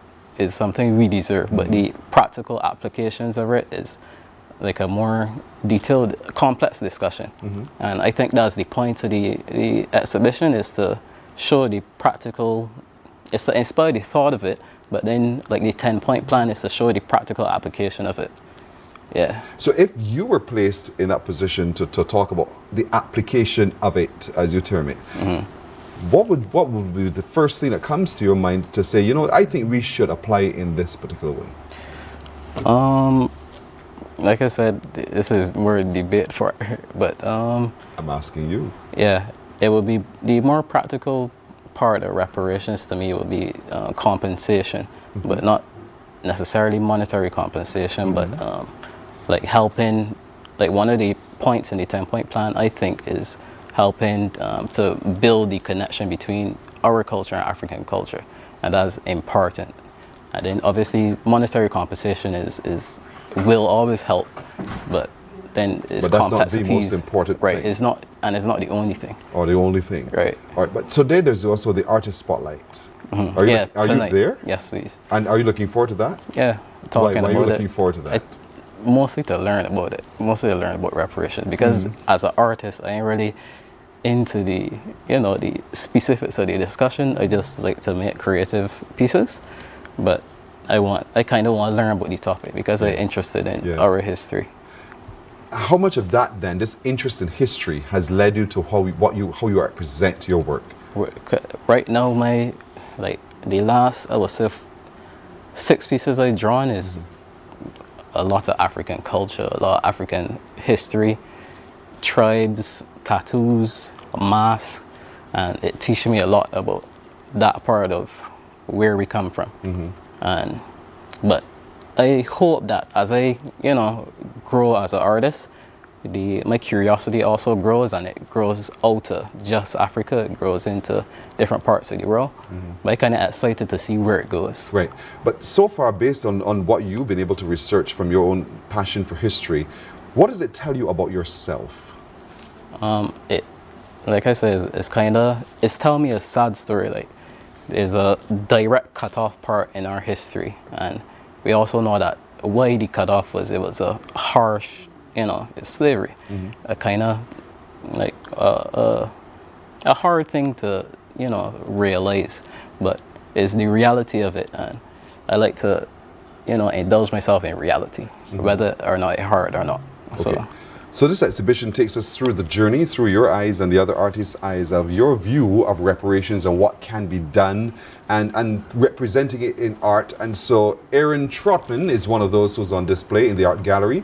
And so we want you to come down today, tomorrow, and it ends on the 1st of March. But it also will continue in the Altiverse, which is a place where if you didn't get a physical opportunity to walk into the gallery to see it yourself, you can see it online in just a little while, and then later on in the year they're hoping to have it as part of Carifesta. I said it, and so therefore it shall be. And so we want to encourage you to go today to the Artist Spotlight. Go to the Artist Spotlight today. It's at 6 o'clock in the gallery, the Queen's Park Gallery, where all of the artists who are represented on display will be there to engage with you, to share with you their perspectives, to respond to your questions, and perhaps you can find commonality, or the difference in itself could very well be quite inspiring. So be there to ask your questions, to hear the answers, to engage with other people, and to talk up the whole conversation around reparations as well. But the gallery is open from 10 o'clock this morning till 6 this evening, right through to the 1st of March. And we're encouraging you to go over and give support and to take your time as you travel from the entrance right through around and engage with all of the pieces. Aaron Trotman is the one who has the piece where you shine the ultraviolet light and you see all of the sinews of the pieces that he's done coming to the fore. But even that tells a story of growth and change and struggle and all of that, and what built character. So there it is. That's an example of what you can experience right there when you go to the art gallery. And it's much better in person. I find the photos don't quite enough tell justice the way right there. So you got to go see it yourself. Indeed, Aaron, thank you so very much. Wish you well with your career and with your experience this afternoon, and then with the rest of the exhibition. Thank you. You're welcome. We're coming right back in a moment. Morning, morning, morning. Good morning. Good morning to you. The facts say Morning Barbados reaches an audience of over 50,000 and Newsnight reaches over 56,000. It's simple. When you advertise, you're getting your message to over 50,000 of your potential customers. Make the call to CBC Sales Department today and watch your business grow. Contact us at 467-5559 or email marketing@cbc.bb. God will not give you a job. God will not call you to do something and then not give you the capacity to have it, to make it happen. He will give you the resources. He'll give you the people. Not only will he equip you with ideas, but he will equip you with favor, as he did Nehemiah. Turn on the latest episode of Infinite Possibilities, only on CBC TV8, every Sunday at 1:30 p.m., sponsored by Covenant Life Teaching Center.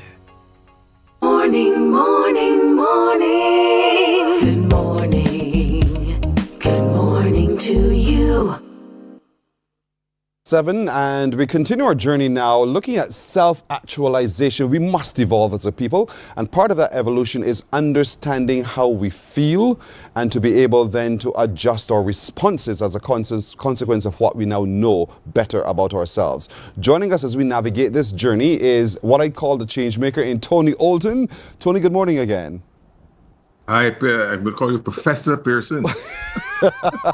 You see this? This has to stop, Tony. This has to stop, but that's all right. I accept your label as much as I know you accept mine as well.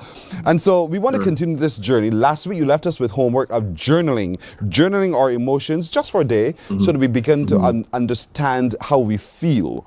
And I took up the journey myself. I shall not share with you what I've written, but I encourage people as I met them as well to do likewise, to take the time to think about why you feel the way you feel.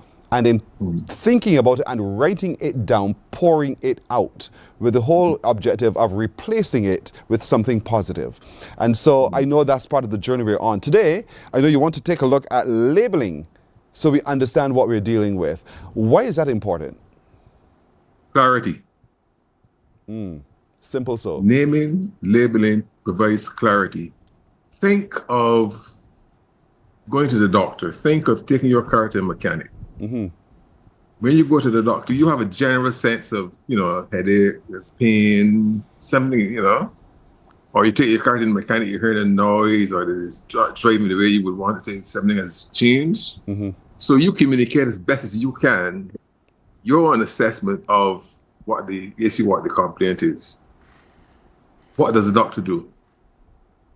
He listens, he does his diagnosis, and then he says, I need an X-ray. Or I'm going to recommend an MRI or a CAT scan, colonoscopy, whatever, based upon the complaint. What is he trying to do?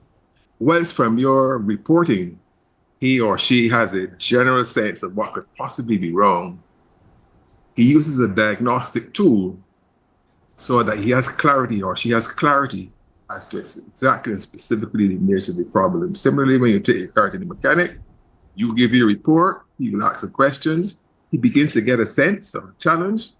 Then he has tools, he has instruments that he measures, he taps, keeps a score, he looks at what the register says. He says, okay. So that when he goes to solve the problem, when she goes to solve the problem, they know exactly what it is that they're going to be working on. So the whole purpose of naming your emotions or labeling your emotions is to develop clarity. Yeah? Am I frustrated or am I disappointed? Yes, yes. Because my response is going to be different. Yes. The more you can label, the better you become at managing and responding to that emotion that has arisen. I love the analogy you use, but I want to use another analogy for a moment, the color palette. Sure. Because I want to look at the range of emotions and the range of definitions that one can apply to how one feels or the noise one hears. And when you go into a paint store, they have a whole fan of color palettes, and you're thinking, but I wanted pink. But no, it could have been fuchsia, it could have been a softer pink, it could have been this, whatever the case may be. And sometimes you're confused. You meet one definition, but it could well be a different definition, or it could be a variation of the particular thing that you're looking for. And I think the same thing applies to emotions. I could be either very angry or not very angry, but I call it angry. And then you're trying to figure, what are you talking about? What do you mean by that? And so you're stuck in trying to understand. Help me understand that wheel of emotions so that we're very clear when we say, this is how I feel, that we're hitting it on the head. Excellent. So there's this model that we use. It's called the Plutchik. Robert Plutchik developed this model, which we call the emotional wheel. Yeah. And the model suggests that there are these 8 core emotions. Oh, really? Yes. That whatever emotion you are experiencing, it is going to be one of these 8 or one of these 8 in degree of intensity. So you can have the core emotion in degree of intensity, or you can have a complex emotion. A complex emotion then is a combination. There you go. Is a combination. So let's look at the core emotions. If you look at the middle ring, that is where we look precisely. That's where we locate what Plutchik describes as our core emotions: joy, trust, fear, surprise, sadness, disgust, anger, and anticipation. He says, whatever emotion you're having, it is one of these 8, or one of these 8 in degree. So joy in a more intense state is ecstasy. Right. Joy in a less intense state he describes as serenity. Look at anger. Anger, am I angry or am I just annoyed? Yes. Or am I so angry that my anger transitions now into rage? Because the more intense the emotion I'm experiencing, the more likely I am to be reactive rather than responsive. Now here's another interesting twist. Let's look at the emotion from a complex perspective. So people fall in and out of love. Bring it back up. People fall in and out of love. And so when I first learned this, I said, now I know what I mean when I say that I have fallen in love or I have fallen out of love. Because in his model, love is a function of joy and trust. Yes, yes. No. Joy says that I'm in a moment, I'm having an experience that is, I'm enjoying it. This is nice. Yes. Trust says, I feel safe. Emotionally safe. I feel safe. I feel literally, figuratively, I can become naked. Yes. In front of you. So when I feel safe, and when I'm enjoying the moment, or I'm enjoying the thing, or I'm enjoying the person, he says that's when you're in love. So when you have fallen out of love, guess what? One of those two, or both, joy and trust, are missing. So if you go around the model, then you have a tool, you have a framework that helps you in that process of naming and distinguishing the emotions. And the more clarity you have around the emotion you're having, the better you're able to regulate the emotion, the more effective you are at communicating the emotion, because you develop clarity in your own mind. Right. Also, you are better able to make decisions because you're responding not in a generic or global way. You're responding specifically to the emotion that you've been able to identify. That really is the power of labeling your emotions, and this tool helps significantly in that regard.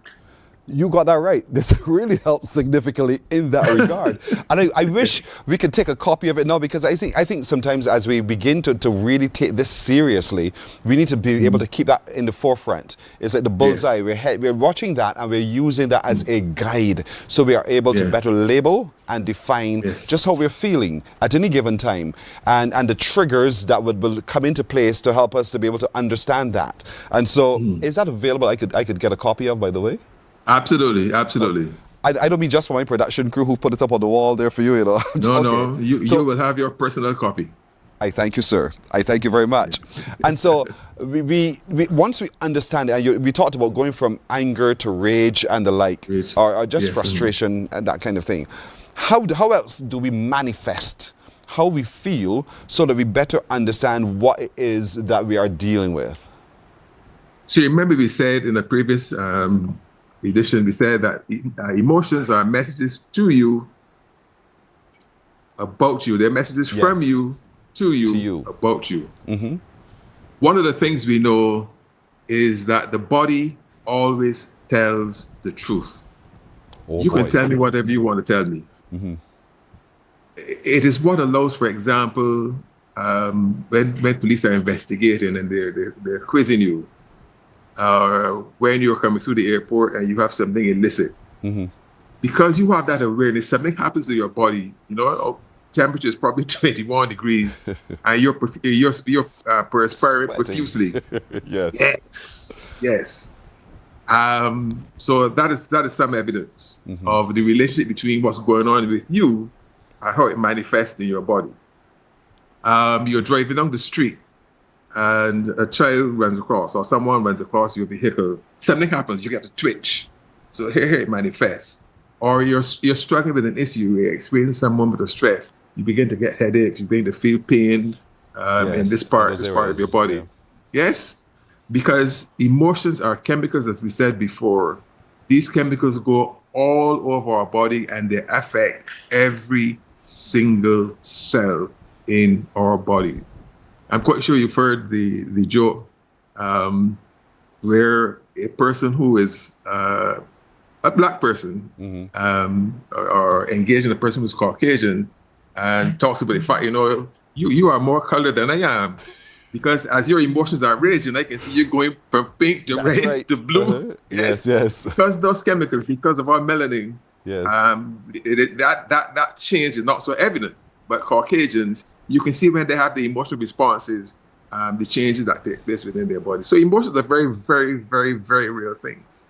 So, but we also need to be mindful of the triggers, because if I'm not mindful of it, then I become victim to it. And so we want to provide people with the techniques and tools to not become victims themselves, but to have control of what they feel and how they respond. And I know that you may want to share with us some of those things, help us, identify the triggers, and then help us understand what are some of the things that we can do to avoid those triggers. So I'm a Super Bowl fan. Because I'm a Super Bowl fan, I watched 20 minutes of Super Bowl this year. Normally, we have friends over and I watched 20 minutes. Because within 20 minutes, I realized that my team is not going to win. I was not prepared to put myself through that. So I got up and did something else. Yes. So recognizing what circumstances produce these responses, I'm able to figure out how do I treat this circumstance? How do I prepare myself for the circumstance? Do I need to remove myself? So, for example, when I'm engaging managers and we're talking about engagement with a staff member who has become an irritant, who is, and that person comes to my office, I might ask for an excuse. Happy to see you. Give me 2 seconds. And I go to the bathroom. Yes. I wash my face. Have a conversation with myself. And prepare myself to go back and have that engagement. Because I want to operate from a space where your behavior does not influence my behavior. Right. Rather, it is the converse that I want. I want to be able to have influence on your behavior. To do that, I must be practicing my own self-awareness and my self-control. I like that, actually. I shall now use yours. Thank you very much for offering that to me. Go to the bathroom, wash your face, gather yourself, give me a minute. And walk back in. Yes.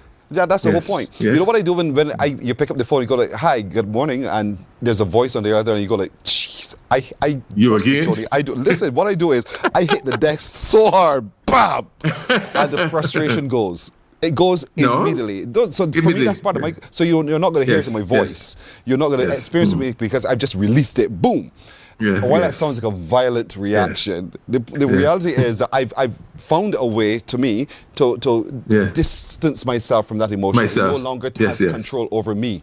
I now can take greater control of my emotions. And so as we go and we grow as people, we want for you to be able to find those coping mechanisms that help you to be able to better first label what you're feeling, know what it is, and find a way to cope with it and to manage it. Yes. And that's what we're talking about. And to respond and to distinguish respond. Reacting from responding. That's and I so want true. to be able to respond, yes. So true.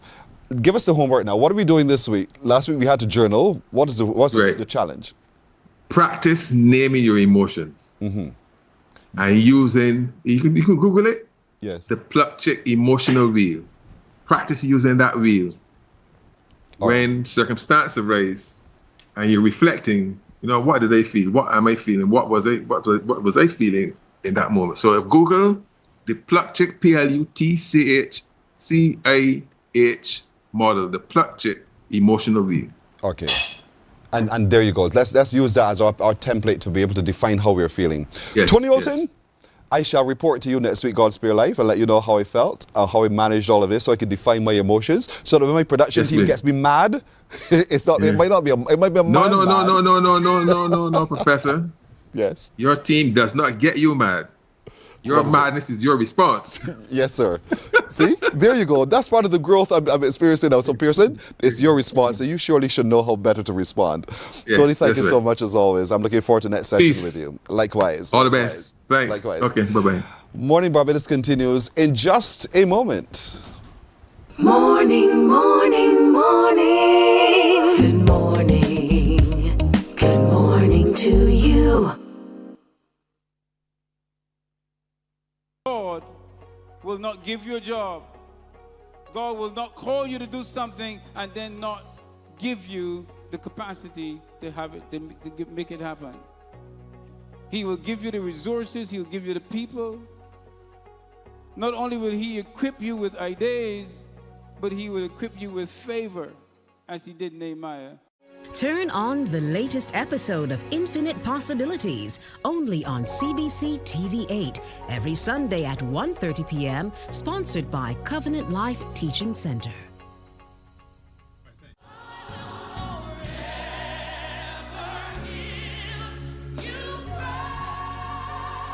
An hour of inspiration, celebration, soulful praise, and uplifting messages that will refresh your soul and fill your heart with joy.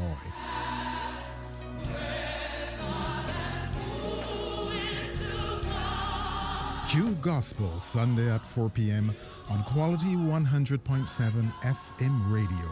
bringing you closer to the music, the message, and the ministry.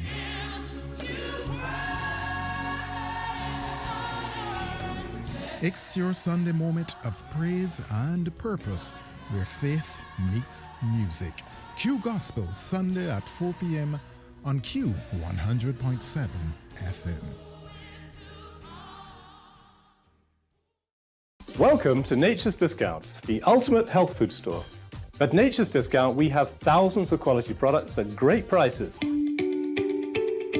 Hi guys, Dottie here with Nature's Discount, and today we are talking about Solar Ray, microbiome, probiotics, and why you should be taking them. And we have well over 3,000 amazing products to help you get healthy.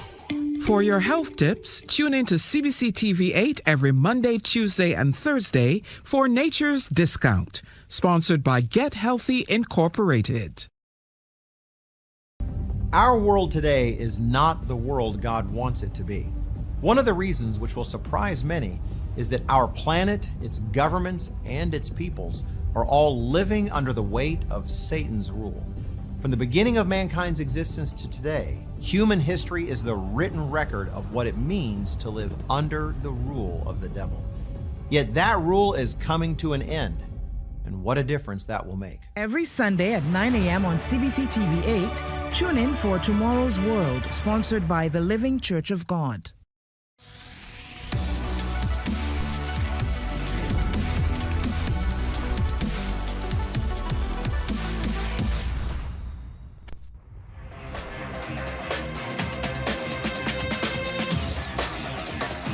Week after week, Scold presents exciting reports and documentaries on the most varied topics of our time. Spectacular developments and innovations, lifestyle and trends of tomorrow, mobility and tourism, health news, highlights from art and culture. Each contribution grabs the viewer with extraordinary images and stories and takes him into fascinating worlds which he experiences here exclusively and up close. We're there when companies and specialists develop super satellites for a global network in space and can look behind the scenes. Scold is a window to everything that is there or is yet to come. Fly with us through time to better understand today and tomorrow. You've always wanted that. Scold, a look into the future.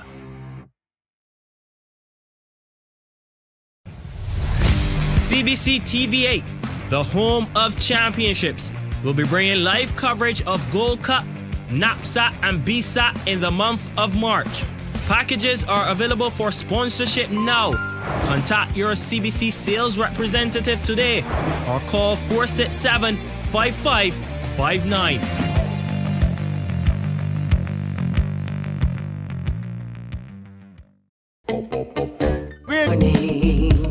Good morning to you.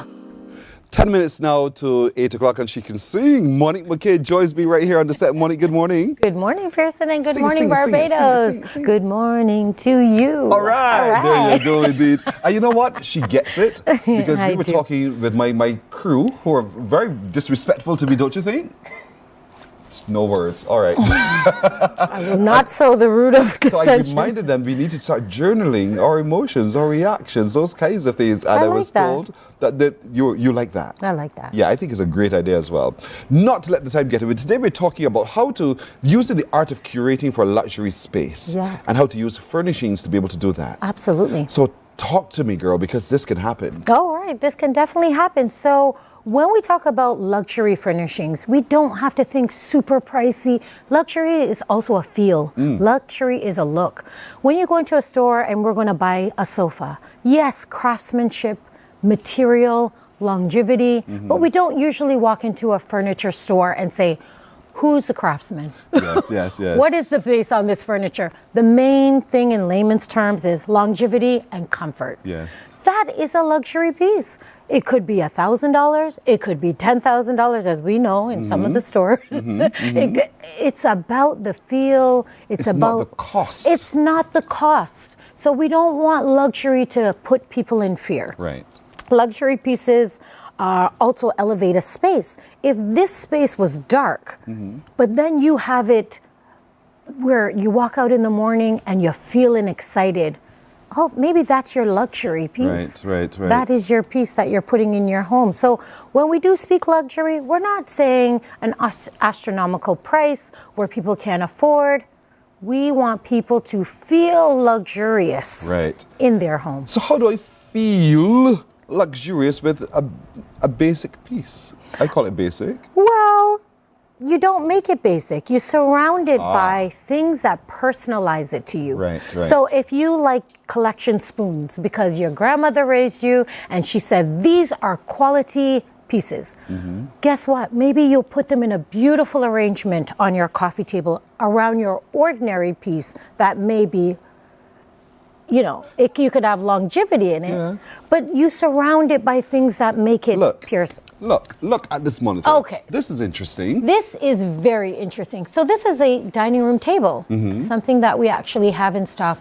That could be a table, or if your foyer is huge, it could be an entry table. But look at what you've done. But look what you've done to it. Yes. You don't need a lot of pieces, but all of a sudden you're elevating the space by changing it from your dining room. Maybe you need a new dining room table. You could put that in a foyer. I remember that key tray. I remember that. But that's awesome what's piece. possible. It's possible. It's very multi-purpose too. It is. And that's as simple as that. As simple as that. Little table, round table. Correct. Which is in a little corner. Right. And what I've done is add those other accents, the bit on Givenchy and made books, a big difference. The little pop of a plant. Yes. The elevation. Show us again if you can. The height of the vase. This is a dining room table. There we go. Yes. If you want to switch it around and all of a sudden you're getting a new dining room table, put it in an entryway if your space allows. That's right. Right? That's now beautiful. you're saving. Now you're saving. And you've elevated. We've got a vase with some greenery. Yes. This is not expensive. This could be a vase that was in your backyard, in your patio, that you've repositioned and made it a good that is luxury. I love it. And it blends beautifully into the backdrop as well, the background. Correct. And it's as simple as that. It's as simple as that. And it's about making the piece your own. Now, they have a book here that may be somebody who's a fashion enthusiast. Right. You may have something that you read every day. Let your personality show. Let your personality show. Right. Because if your home is not your own, then whose is it? Yes. Now, as my Jamaican mother would say, know yourself. I love it. Know yourself. Know yourself. So put a book that you read. So as you come in, you can quickly grab it. Things that are accessible to you. Another thing that you could do to make your space luxurious, put your hobby somewhere where people can see it.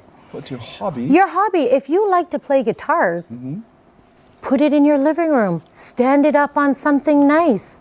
All of a sudden, it's a talking piece, it's a show piece, it's yours.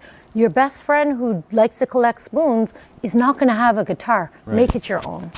Make it luxurious because it's what you love. So you choose a space that you want to elevate. Correct. And then you begin to look at what you do have. What you do have and what you love. Yeah, that's the important thing. That's what you the love. important piece. It will elevate your mood. Yes. It will elevate your conversations. Now you're talking to people in your home about things that are important to you, that in your spare time you enjoy. Yes. That's luxurious. That is true. That is true. luxurious. Let's look at this one now. Look at this. Now, this is a traditional home, and this was a hallway before. I mean, it was great in its time. It served a purpose. It had a shelf. It had a shelf that collected pictures. That's fine. But if you go to refresh your space, let's refresh it. Possible. Let's see what's possible in this beautiful Barbados traditional home. And it's very typical, about Thank what you. we do. Thank you. Yes. Well, this is a different space. Oh. However, in this slideshow, we can see how you have not purchased a thing. And look how your space goes from every day, I don't have any time, cluttered, to something. Spin again. It again. This is what we mostly go through. We are ripping and running. We have activities to drop the kids to. We have space to drop this in. Listen. And so we dropped it all there. Because we're, exactly. And this one. This was look at the. I like at the top of the well, cabinet. this was the old space in the traditional home. Barbadians are sitting on a valued commodity, which is their traditional homes. They're building homes and they're not like the traditional homes. Yes. These traditional homes have value. Yes. If we put some time, put some paint, put some energy into them, it's just a refreshed space that they're not building anymore. And I want everyone here who have inherited a traditional home, live in a traditional home, to understand this is elevating the space. Is. This is a hallway. We haven't bought a couch. We haven't bought an expensive piece.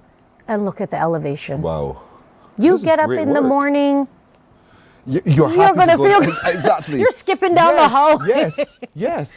And this is fantastic. You open up the door and you're in. You know yourself. Your history is in here. Your grandmother may have raised you here. You've now elevated her stuff. She's sitting somewhere happy with you. Nice. Happy with you. And it's as simple as that, and a simple discussion with Monique and her team to refresh, to make this happen. Monique, this is great work. This is what we do. Yes. As interior decorators, as stylists, as interior designers who we have on the team, we refresh beautiful Barbados traditional homes. It's so gorgeous. not everything has to be big and lumpy? Not everything has to be expensive. So this is how we repurpose that area. We refreshed it using exactly what was there. Wow. Who would have thought? Who would have thought on your busiest of days? Yes, yes, yes. And so this is what Monique and her team can do for you as well. And it's as simple as a phone call away, right? Simple as a phone call away. 2, 3. 233-6922. Got it, girl. Got it, indeed. Simple Simon made the payment. 233-6922. Okay. 233-6922. We can. It doesn't have to be big, lumpy pieces of furniture. No. Just small, intimate items. Intimate items that you love. Intimate ones, even ones that you don't see around. Yes. What we do, we carry pieces that are unusual, that we only bring in one or two of a kind. And that is to give those design enthusiasts a space that no one else has. There you go. If you want that space that no one else has, Interior Avenue, Monique McKay is her name. Absolutely. She's a master stylist indeed, you know, and she's fun. She's really, really fun. Give her a call, 233-6922. Yes. Indeed, and let her make it happen for you. Absolutely. All Ooh, right. you're hired. Good Come girl, on, good you're girl. joining the team. Matter fixed, matter solved. When I'm done here, I'm going up to Interior Avenue. Just kidding. You are. I'm going to take you. I like that. Thank you so much, Monica, as always. Thank you I'm so looking much forward for to our having me. next session. Ooh, me when too. we get a chance to take a look again at our spaces and I how we think can we should. really make them beautiful, comfortable, luxurious, and all the Make it rest your of it. own. Yeah, Let's keep that and make them your mental own. health great. Indeed, indeed, indeed. Yes. So, just want to remind you, thank you, Monique, again. No problem. Now, next week, folks, don't forget, next week we're on the road. We're heading out to the new courts location at W Plaza. And we're going to be there Monday through Friday. We encourage you to go down to the plaza. And how do you get there? Take a look. You go to the Warrens roundabout and you just follow that quick moving traffic. Right there, you come to that roundabout and you make that left turn. You see it? Good. You know that building. And if you're coming from the other side as well, you're going to go right past that petrol station. You go to the roundabout, as you see right there, make the third exit and turn down through there now. Turn. Good. And there you go. You're driving straight into the plaza, straight on into, and that's where we shall be on Monday to Friday next week. We're looking forward to you waking up early to give support to that as well. And remember, Courts brings value home. We bring value to your home as well when we go to Courts there on Monday through Friday next week. We thank you so much for joining us today.